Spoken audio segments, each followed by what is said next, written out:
থমথমে এলাকা, মোতায়েন রয়েছে পুলিশ, তল্লাশি চলছে আশেপাশের এলাকায়।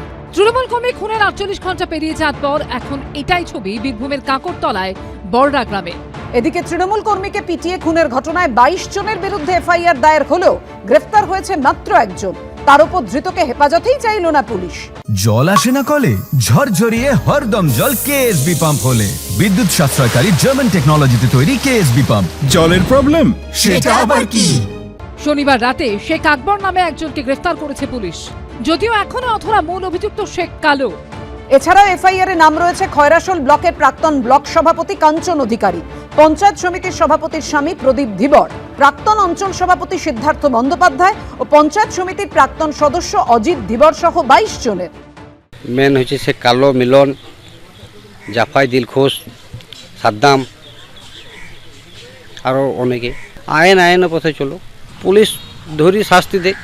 স্থানীয় সূত্রে খবর, এলাকা দখলকে কেন্দ্র করে শুক্রবার কাকরতলার বড়রা গ্রামে তৃণমূলের দুই গোষ্ঠীর সংঘর্ষ বাধে। অভিযোগ, মোটর বাইকে করে ফেরার সময় গ্রামের মুখে গ্রামের বাসিন্দা তৃণমূল কর্মী শেখ নিয়ামুরের রাস্তা আটকায় শেখ কালোর লোকজন, যিনি এলাকায় তৃণমূল কর্মী হিসেবে পরিচিত। লাঠি, বাঁশ, রড দিয়ে বেধড়ক মারধর করে পায়ে কোপ মারা হয় বলে অভিযোগ। গুরুতর জখম নিয়ামুলকে সিউড়ি সদর হাসপাতালে ভর্তি করা হয়। অবস্থার অবনতি হলে রাতে দুর্গাপুরের বেসরকারি হাসপাতালে নিয়ে যাওয়ার পথে মৃত্যু হয় বছর 40-এর ওই তৃণমূল কর্মীর। প্রশ্ন উঠছে, ঘটনার পর 48 ঘন্টা কেটে গেলেও পুলিশ কেন বাকি অভিযুক্তদের হদিশ পেল না? কেনই বা ধৃতকে হেফাজতে চাইল না পুলিশ? আমরা কোনো হানাহানিকে প্রশ্রয় দিই না।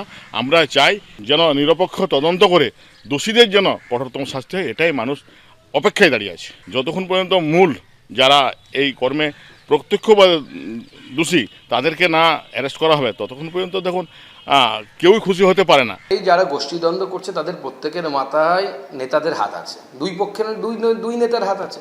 তো স্বাভাবিক সেটা নিয়ে দুই পক্ষের মধ্যে টানাটানি হচ্ছে, কে কার লোককে গ্রেপ্তার করাতে পারে তার কম্পিটিশন চলছে। পুলিশ মাঝখানে তো শ্যাম রাখি না কুল রাখি, পুলিশের তো এখন তাই অবস্থা। মারামারি করে যে জিতবে সে যোগ্যতমের উদ্বর্তন হবে। কাজল শেখ জিতবে নাকি অনুব্রত মণ্ডল জিতবে?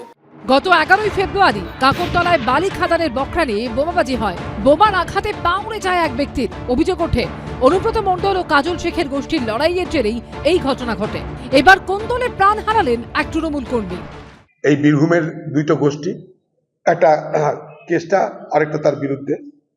দিদি কেসটার পক্ষে, খোকাবাবু আরেকজনের পক্ষে, সবাই জানে এটা।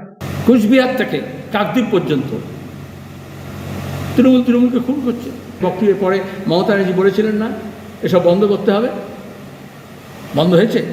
বেআইনি কাজ কারবার করার জন্য একটা ফ্র্যাঞ্চাইজি পলিটিক্স করা হয়েছে, যেখানে পলিটিশিয়ান, দুষ্কৃতি, দুর্নীতি এবং পুলিশ একটা নেক্সাস গড়ে উঠেছে, তারই ফলশ্রুতি।